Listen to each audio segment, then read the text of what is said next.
Springbok Radio presents The Inheritors.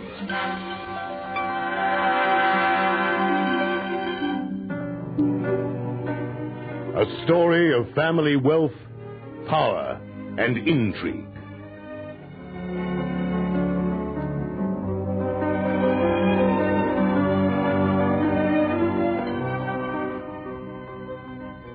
Are you ready, Mrs. Layton?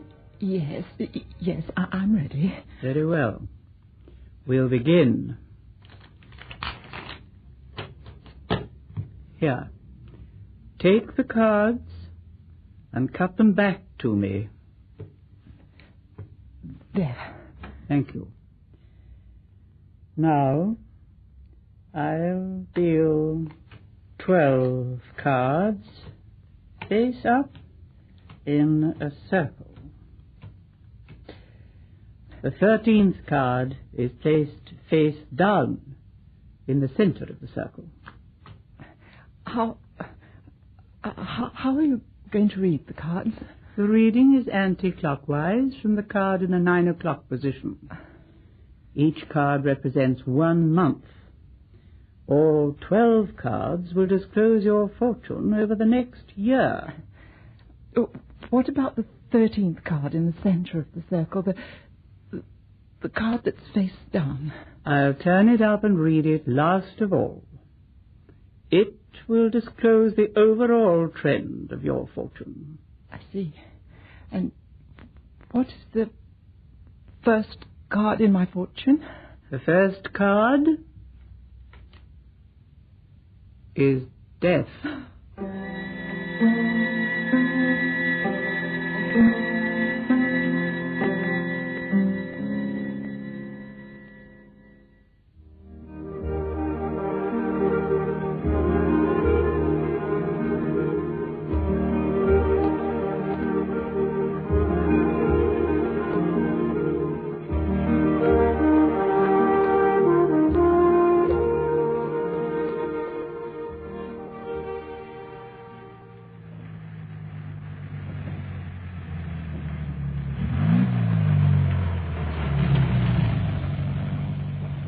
I know this is a terrible cliché, but we can't go on meeting like this.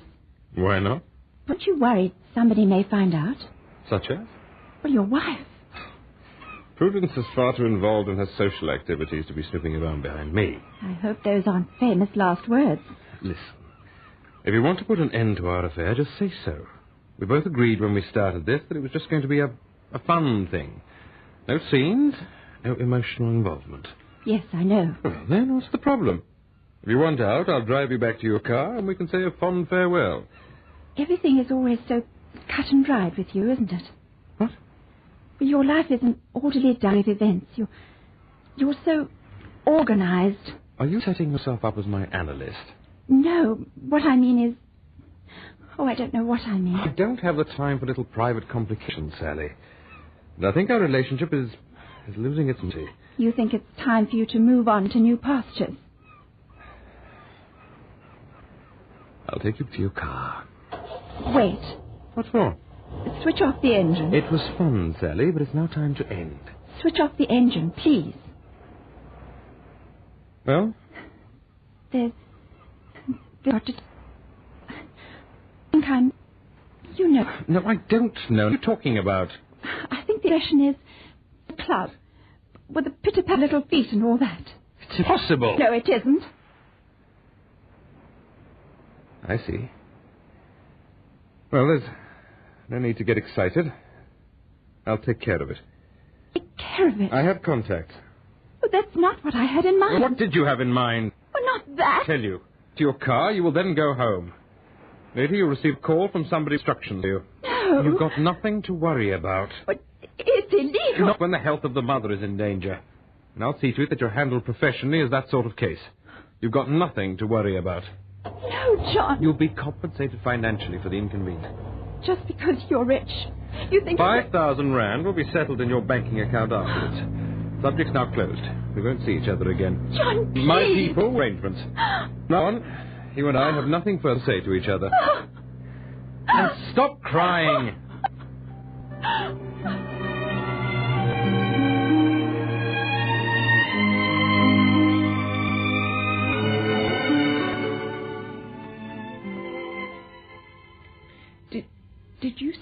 first card is death. Yes. Are you telling me that I'm going to die? No, Mrs. Layton, that's not what I'm telling you. The top of the card is towards the centre of the circle. Is that bad? No, it's good. In the context of this particular reading of the tarot cards, I see a death resulting in perhaps a positive effect on your life, or on the life of someone close to you. In what way? Well, I read more of the cards, and then they disclose how this is going... Wait a minute. Who is going to die? I don't know. Well, then, when is it going to happen? Soon. Very soon. Is it the death of... Well, somebody close to me. I am a widow, you know, and I have a daughter. Is she... Let me proceed with the reading, Mrs. Layton. And please, try not to upset yourself. Yes, I've told you, the card is in a positive attitude.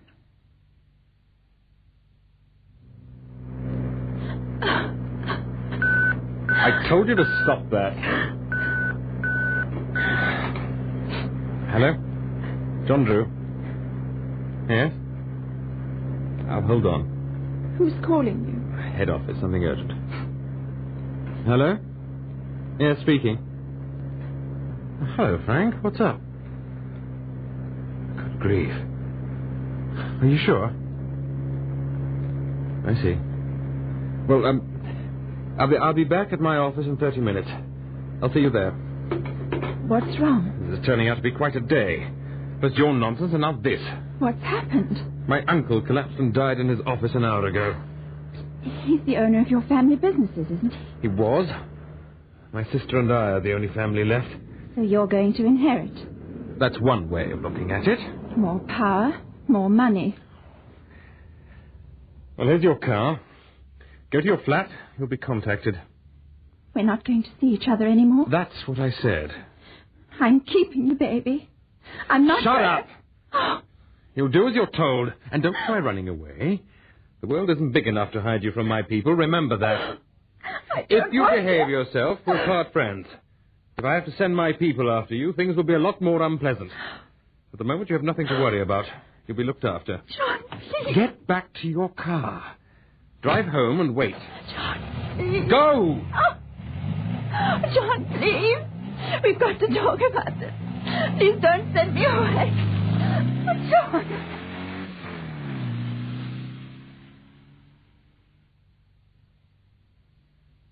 What else do the cards say? There are going to be important changes in your life. I see the origins of these changes coming from a distance. Do these changes have something to do with the death? Yes. What else? You will make a journey. A journey? Where to? A long distance. Will I go overseas? No, the journey won't be that long. What else? In the months ahead, there will be conflicts. Emotional ones. Death. Journeys. Emotional conflicts. Sounds as if I'm in for a rough time. No, not exactly. You'll find the experiences stimulating. You'll discover new interests. Oh. Now I'll turn over the last card and read the trend of the year ahead of you. What does it say? It warns of extremities. The good will be very good, and the bad will be very bad. In the next 12 months, you must summon all your strength, physical and spiritual. Oh, excuse me a moment, Mrs. Kleinhoff. Of course. Hello? Mrs. Layton? Oh, yes. Is that you, John? Yes. Is Prudence there? No. I've been trying to contact her for an hour. Where the devil is she? Well, I've no idea. Have you tried the riding club? Everywhere. Oh, wait a moment. It's Tuesday today, isn't it? Yes. Well, I think she told me she had moved her hairdresser's appointment to today. Well, she's probably there. Right, I'll give them the ring. John, is something wrong? My uncle dropped dead in his office in Johannesburg this morning. Good heavens. John, are you still there? John? Oh dear. He's rung off. What is it, Mrs. Layton? You've gone quite pale. You were right. About what? Death. You predicted a death. Who has died? My son-in-law's uncle, this morning. He died in his office. Now, I wonder if any of your other predictions will come true.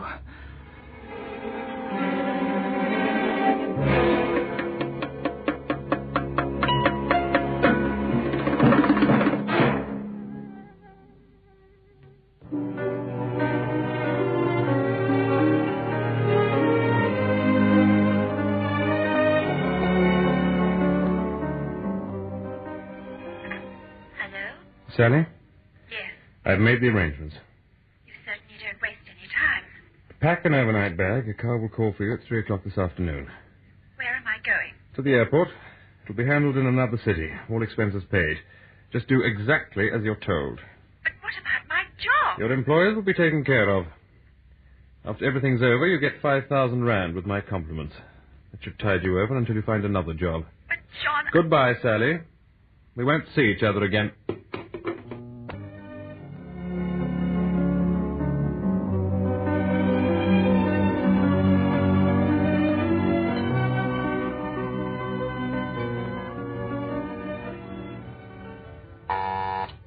Yes? Mr. Goodley to see you, sir. Ask him to step into my office, please. Yes, sir. Hello, John. Frank, come in. John. What's the news? All the arrangements are being taken care of. The funeral will be on Friday in Johannesburg. I see. The New York office has booked your sister on the flight. She'll be arriving here tomorrow.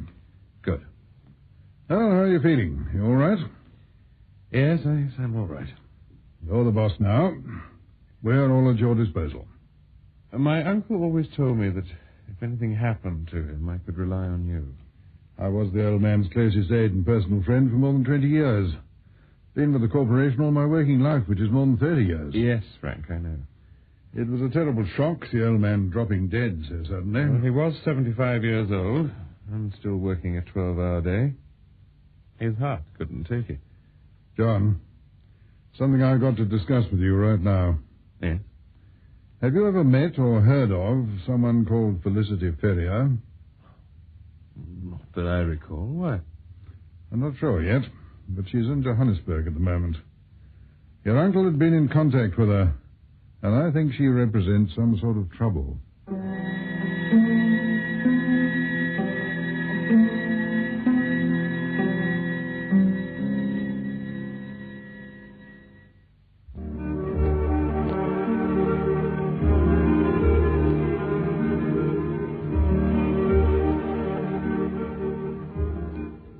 Felicity Ferrier?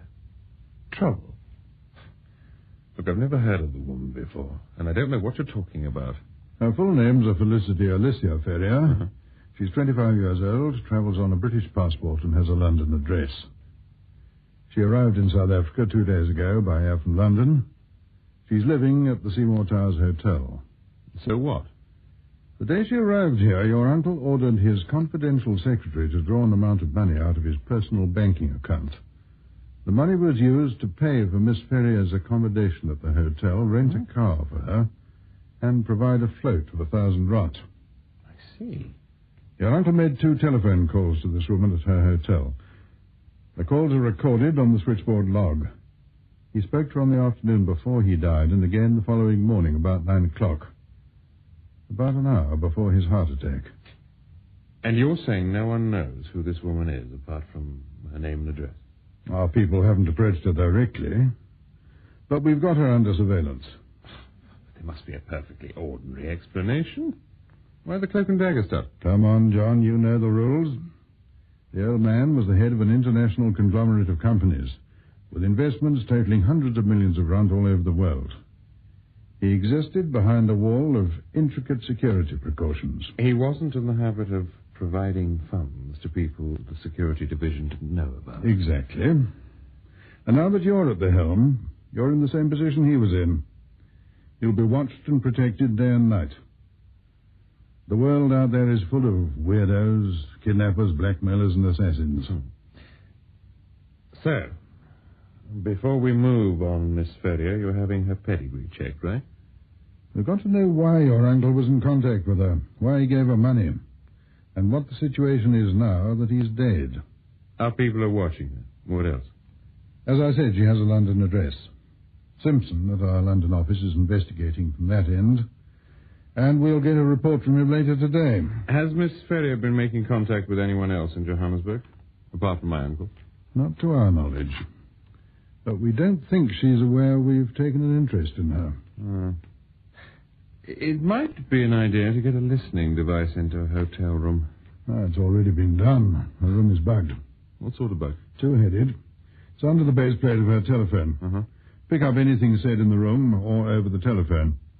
And it transmits on an FM frequency and has a range of about 100 meters. Now, where's our listening post?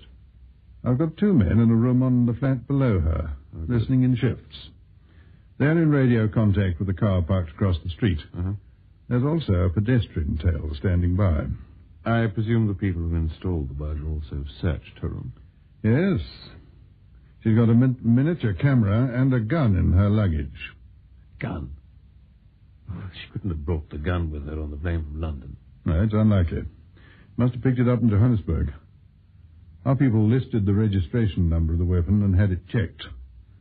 The gun is on the police stolen firearms register. Have you tipped the cops? No. The check was made in a roundabout manner. So, it seems Miss Ferrier must have a contact in Johannesburg who's furnished her with a gun. I told you the woman looked like trouble. Frank, look, we've got to consider bringing in the police. Not yet. We've got to figure what the woman's angle is first. You trust me. All right. But I want to be kept informed. From now on, nobody does anything unless I okay it. You're the boss. Your uncle groomed you for 15 years to take over from him. My uncle was an iron man. And don't make any mistake about it. I come out of the same part of the mold.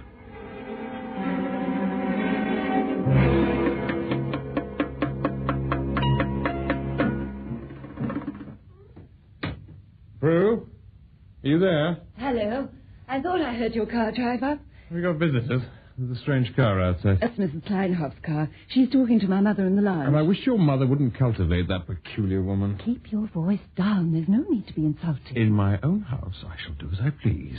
John, is that you? Well, go and say hello to them. I could do with a drink. I'll get you one. Go and say hello to Mother and her friend, will you? All right. Hello, everyone. Hello, John. You've met Mrs. Kleinhoff before, haven't you?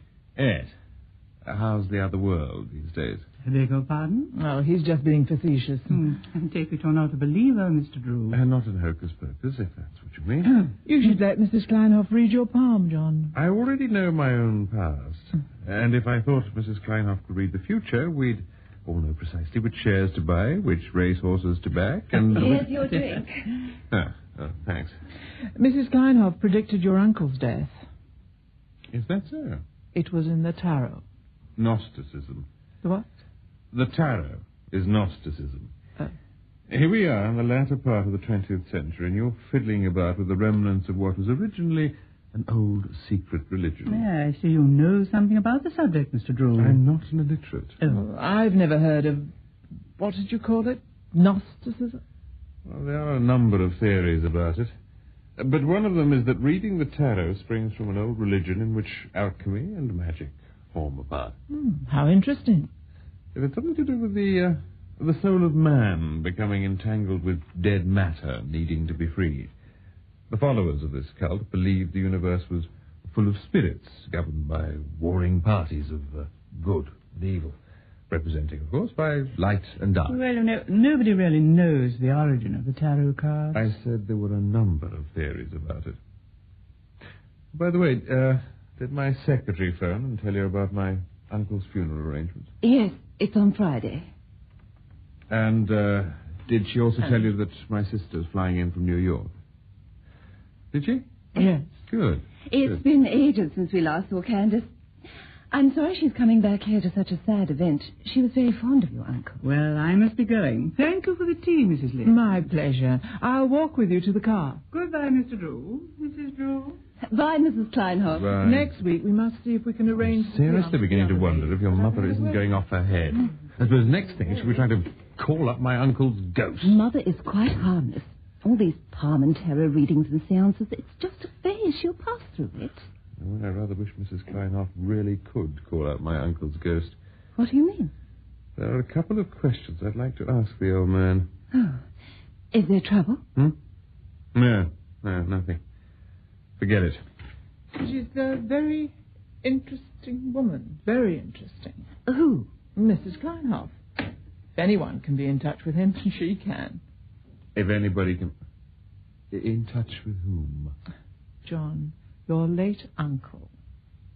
My what? Your late uncle. And next week we're going to try and speak to him. You're going... Hang on. What for? Mrs. Kleinhoff is very sensitive to vibrations from the other side. Oh, I need another drink. And she says your uncle's spirit is restless. Really? Yes. He died with an important unresolved problem on his conscience. Mrs. Kleinhoff said that? Yes. And next week, we're going to try and find out what it is.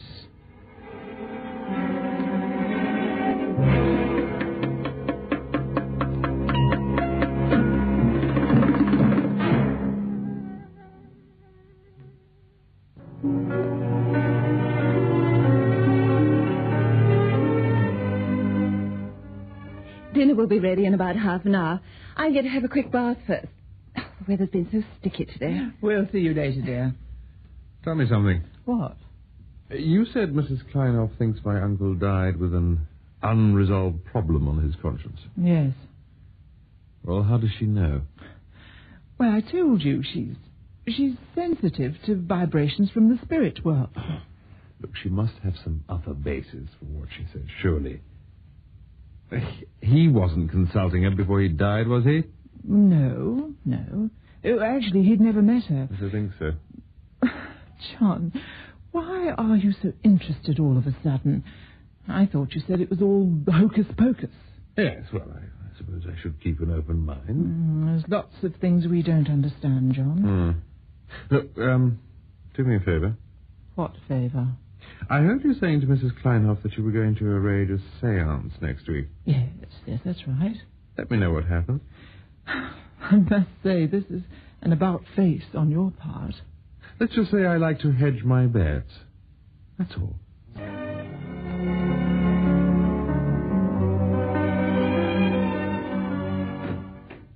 John, have you got a minute to spare? Sure.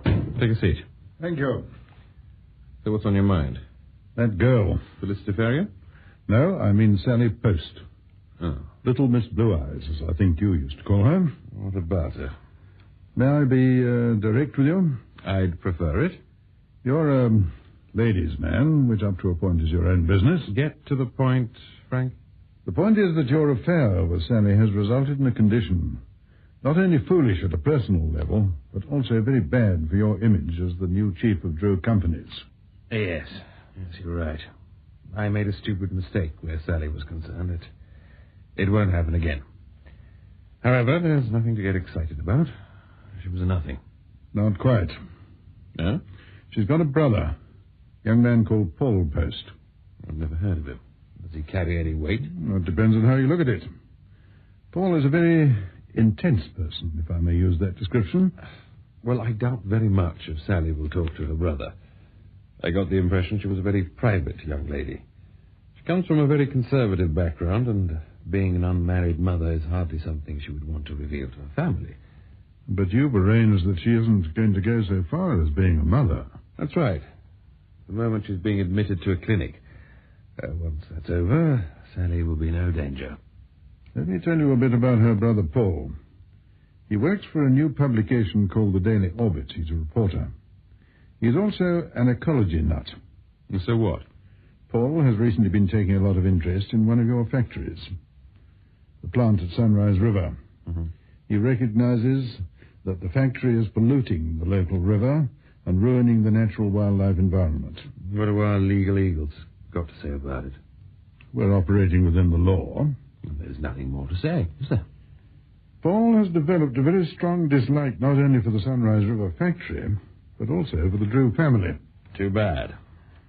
Paul dislikes the Drew companies already, and if he finds out what happened to his sister, as a result of her relationship with you, we're going to have a rabid little fanatic on our doorstep. And he could spell a great deal of trouble if he put his mind to it.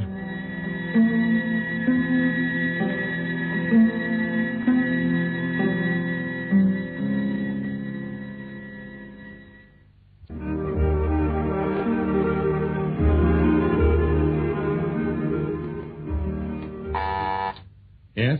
Miss Candice Drew to see you, sir. Oh. Send her in, please. Yes, sir. Why didn't you tell me my sister was here, Frank? She caught an earlier flight from New York than originally planned. I thought she'd go straight out to the house from the airport. Sorry, I should have told you immediately. Did you send a car to fetch her from the Yes, airport? of course. John, dear, how are you? Fit, thank you. And you? Very well. Hello, Frank. Morning, Miss Drew. Do you have a comfortable flight? Oh, yes, I slept most of the time. I'll see you later, John. Right. Nice to see you here again, Miss Drew. Bye for now. Cheerio. Oh, well, please have a seat. Oh, thanks. Well, it's been quite a while since we last saw each other. I hear that your fashion house and the boutique chain in America are all doing very well. Yes, they are. Let's talk about Uncle Peter.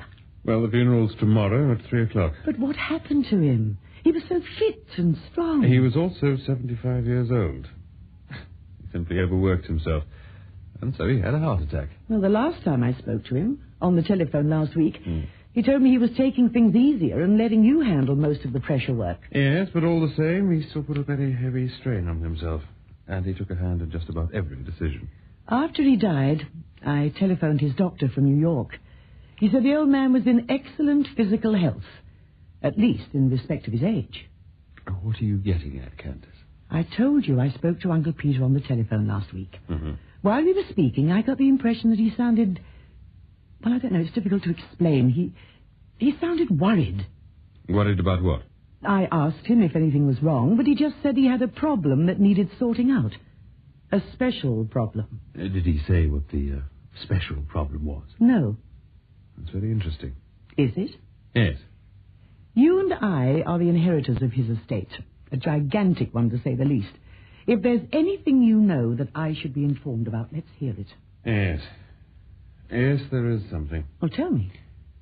A few days before the old man died, a woman calling herself Felicity Ferrier arrived in Johannesburg. She was in touch with Uncle Peter by telephone. And he phoned her back a few times. It's recorded on the telephone log. What about it?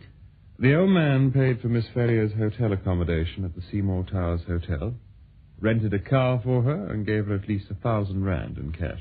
Why? Nobody knows. What about Frank Goodley? He's the best security officer imaginable. And he was always very close to Uncle Peter. Frank knew nothing about Felicity Ferrier. How was she discovered? Well, after the old man died, a check on his private banking account revealed the withdrawals used to fund Miss Ferrier, and the trace was made from there. But didn't his confidential secretary have any idea about Miss Ferrier's purpose? No. You sure? Yes. Frank Goodley's department had run meticulous checks. Where's this Felicity Ferrier now? Still at the Seymour Towers Hotel. Frank's had her placed under surveillance. Under surveillance? Mm-hmm. But why doesn't someone just ask her what's going on? Well, Frank thinks Ferrier's bad news. He had some of his boys go over her hotel room while she was out. There was a gun in her luggage. Oh, good grief. However, her room's been bugged, and Frank's waiting to see what crops up. You watch that Frank Goodley. Oh. There are times when he sails very close to the wind. Frank knows what he's doing. Does he have any idea what Felicity Ferrier's connection may have been? Well, it seems as though it could have been blackmail. What? Well, Frank thinks that... Sorry to break in on you like this, but there's been a report from Simpson in London. Oh, yes. Simpson was checking on Ferrier's point of origin. Oh. Come in, Frank. I was just telling my sister about this business. According to Simpson, Ferrier came here on an ordinary scheduled air flight out of Heathrow. Her name on her passport is Felicity Joan Ferrier, and according to the official British records, that is her real name.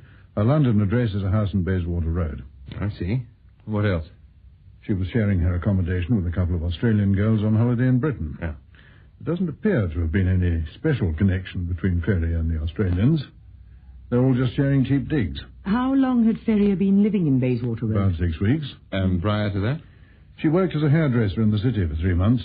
Previously, she was a clerk with British Rail. I see. Her mother was a Mrs. Grace Ferrier, who died in a car accident in France in 1963 when Felicity was 9. After her mother's death, she lived with a relative in Surrey at Leatherhead. What about her friends? Who are they? Seems she was a loner.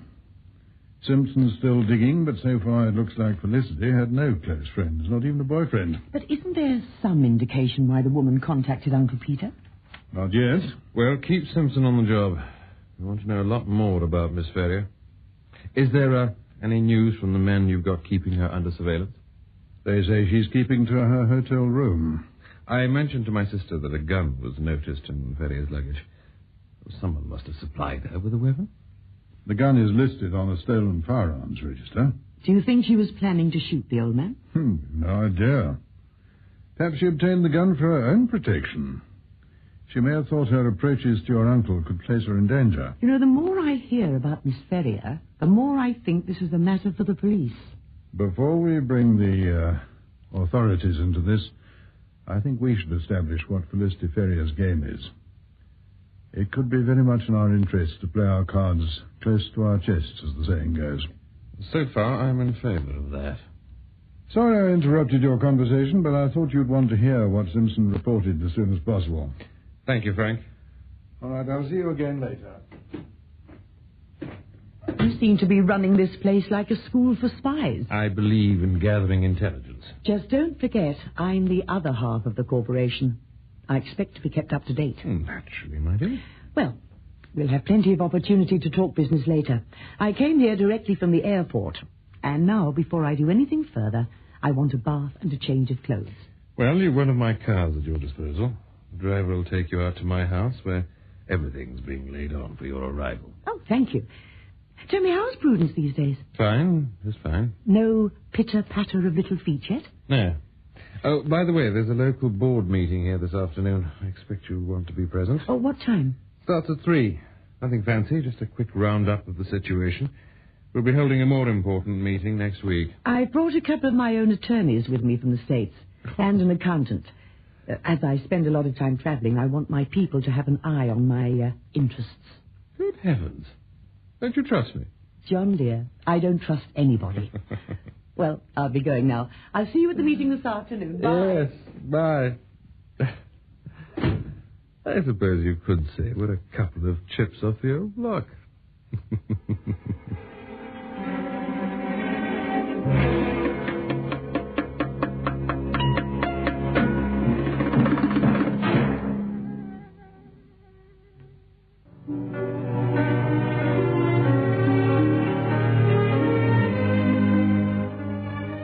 I haven't seen your sister for some time. She's a very impressive woman. Yeah, she is. She's got her head screwed on all right.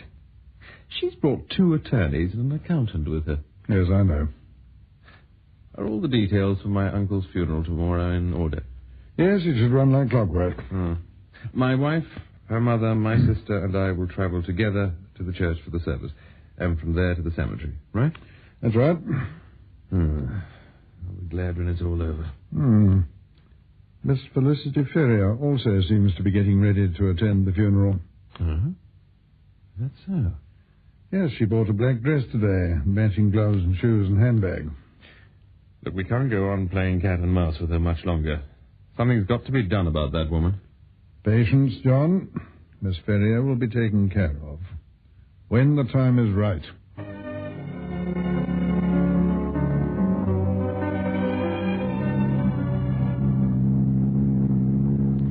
I thought the funeral service at the church was very moving. Don't you think so, John? Oh, I beg your pardon. What did you say? I'm afraid my mind was somewhere else for a moment. I said I thought the service was very moving. Yes, very moving. And there's so many people. This procession must have over 100 cars in it. Well, after all, the deceased was very well known. It's most impressive to see such a big funeral, and so many people have come from overseas. I saw Douglas Fisher as we were coming out of the church. He'll be coming back to the house later on. I want to talk to him. He was one of Uncle Peter's close associates in the States. I think Uncle Peter's death really shook Doug Fisher. So sudden. Mrs. Kleinhoff thinks he gives off interesting vibrations. Who gives off what? Doug Fisher. She thinks his vibrations are interesting. What on earth do you mean, Mrs. Layton?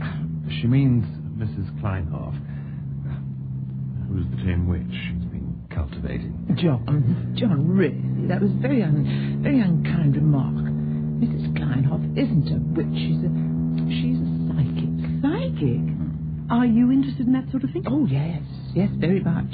And what's more, Mrs. Kleinhoff believes she may be able to contact your uncle's spirit. Kleinhoff's a ghoul. I wouldn't be surprised if she suggests digging up his grave. Oh, for heaven's sake, John, this isn't the time or place to talk about things like that. Mrs. Kleinhoff is quite fascinating. She has real supernatural powers. I don't know so much about her supernatural powers, but her powers of persuasion are certainly super. Judging from the way she's twisting you round her finger. The trouble with you, John, is that you haven't got an open mind on this subject. Mrs. Kleinhoff predicted your uncle's death, you know, and don't you forget that. This is intriguing.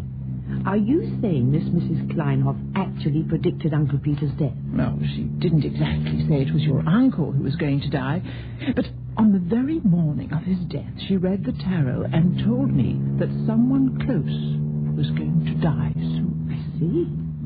Well, my husband was already dead years ago, so at first I was afraid that it might be Prudence, my daughter, who was in danger. And after that, she was afraid it may be the cat, the dog, or the pigeons in the park.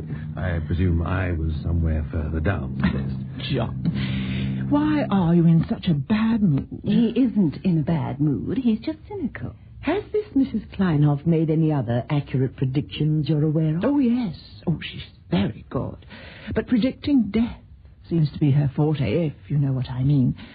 She's quite remarkable at that.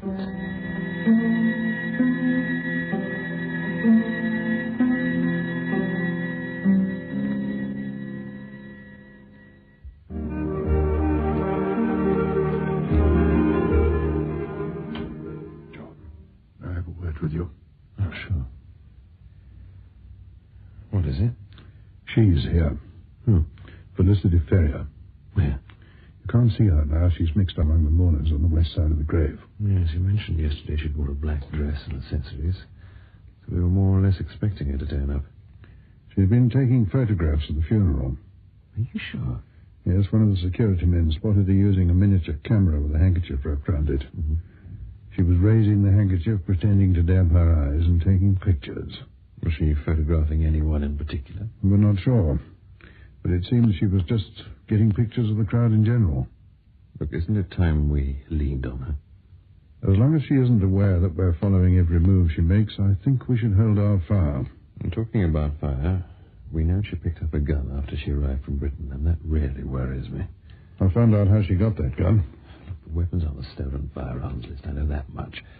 But she wasn't the original thief of the weapon. She bought the gun through one of the cleaners at the Seymour Towers Hotel. The man had a contact in the underworld. Are you telling me she asked a complete stranger if he knew how she could get hold of a gun and no questions asked? Yes, she sized up the man and took a chance. It paid off. He got her the weapon. Well, how did you find out about it? We bought a man for ourselves at the Seymour Towers Hotel, and he passed us the word. Is there any indication why Felicity Ferrier wanted the gun? The man who supplied the gun didn't ask, naturally. Ferrier didn't ask him where the gun came from, and he didn't ask her where she wanted it. It's possible the woman doesn't intend to try and assassinate anyone. It could be she's got the weapon for her own self-protection. If she was trying to blackmail your uncle, as I suspect, then she had every reason to be concerned about her safety. But if the old man wanted anything serious done to remove Ferrier from the scene, then he'd have consulted you. But he didn't. Perhaps he had ideas about taking care of the problem himself. He wouldn't have exposed himself to any risk. No. I've been wondering about something. Such as? Maybe the old man had a backup security system you didn't know about. No, that's impossible. Is it? You've heard of the expression wheels within wheels.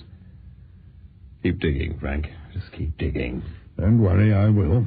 I better get back to the graveside. I'm getting curious looks from the family. And the coffins are just about ready to be lowered. Looks like it's going to rain in a minute. I'll fetch the umbrellas from the car. Right. Well, I'm glad that's all over with. I find funerals depressing. Well, at least the heavy rain held off until the ceremony was completed. Rain at a funeral is, well, like the angels are crying. Crying? More likely they're laughing. Oh, for heaven's sake, John, what sort of remark is that supposed to be? Well, if I were an angel looking down, I'd find humanity hilarious. Let's face it, we are an amusing lot. Are we? Well, of course we are. For a start, some of the people at that funeral hated my uncle while he was alive. If you ask me, quite a few of those so-called mourners came along just to make sure the old man was really dead. I think that's just about the most appalling thing I've ever heard anyone say. But it's the truth. I think people are basically good. Then you must be naive. Because people are basically bad. In this life, you've got to spend most of your time watching for a knife in the back, figuratively and literally. Oh, nonsense. Suit yourself, but I'm right. I didn't realize you'd become so cynical, John. Not cynical, dear, just realistic. The trouble in the world is stirred up by small groups. Most people just want to live peaceful, decent lives. Most people, as you call them, are crooks. Oh, nonsense, John. Look, why do you think department stores have to have such elaborate security precautions? It's because every year they lose millions through pilfering by staff and shoplifting by the public. The average person is not a thief. The average person is not only a thief, but a liar and a cheat into the bargain. The only difference is that some people do it on a large scale and others do it on a small one. Oh, you're disgusting. Look, a thief is a thief. But from the moral point of view, does it make any difference if a person steals a pencil from the office or swindles the companies out of millions? Morally, I suppose there's no difference. Is a politician who lies on television any worse morally than a neighborhood gossip who spreads stories about her friends? Oh, John, stop trying to tie my mother in knots. If there's one thing I can't stand, it's moralizers. Humanity's a mass of writhing sharks.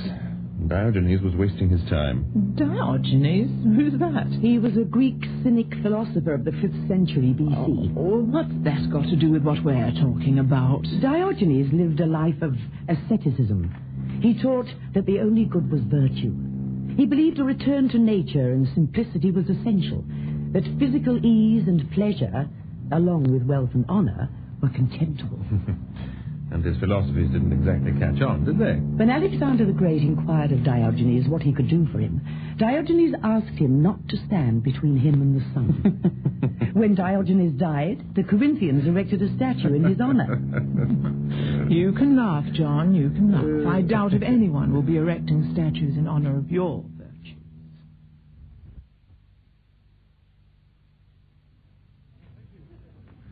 Is everything going along all right? Yes, a lot more people came back to the house than was expected, but the staff have got it all under control. Good. You mentioned earlier that you wanted to talk to Douglas Fisher. Yes. Is he here? Over there, talking to the Gibsons. Well, I'll give it half an hour or so and then see him in my study privately. Have you had any further reports about Felicity Ferrier? After the funeral, she went straight back to her hotel. She's there now. Did she make any calls? No. Did she meet anyone? No, nobody. She went directly back to the hotel, as I said. It's beginning to look like she's working entirely on her own. Yes, it seems so. But are you sure she still doesn't suspect we're watching her? I reckon she has no idea we're onto her. After your uncle died, she probably thought all contact was broken. Now she's biding her time before making a new approach. Well, what about the photographs she was taking at the funeral? Could be she's simply curious.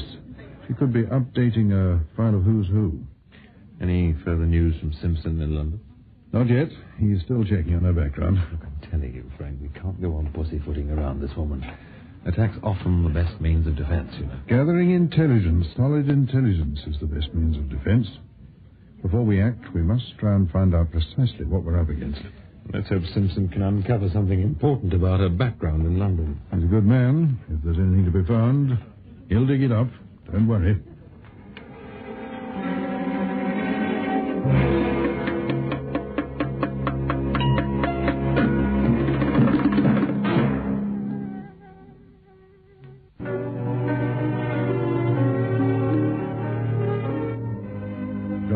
There you are, Frank. I wondered where you got to. There was a phone call from me. Simpson's filed another report from London. What's he got to say this time? I didn't take the report over the phone. The file's waiting at my office in the city. I can't leave here now. I've still got to talk to Doug Fisher. I'll go into the town. Fetch the report. The round trip shouldn't take more than half an hour. Right. I'll see Fisher in the meantime. I'll leave immediately. Don't you have some idea what's in Simpson's report? No idea. All I know is that Simpson wants to look at it urgently. Well, he's got something hot. It would appear so. Let's just hope it clears up the problem of Felicity Ferrier and doesn't make it worse. The way our luck's been running, where that woman's concerned, I wouldn't be surprised if worse turns out to be the operative word.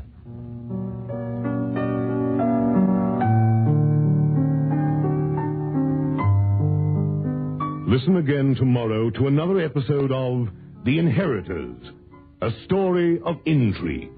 Written by Graham Lonsdale, produced by Yolan Dotman, and directed by Henry Diffenthal.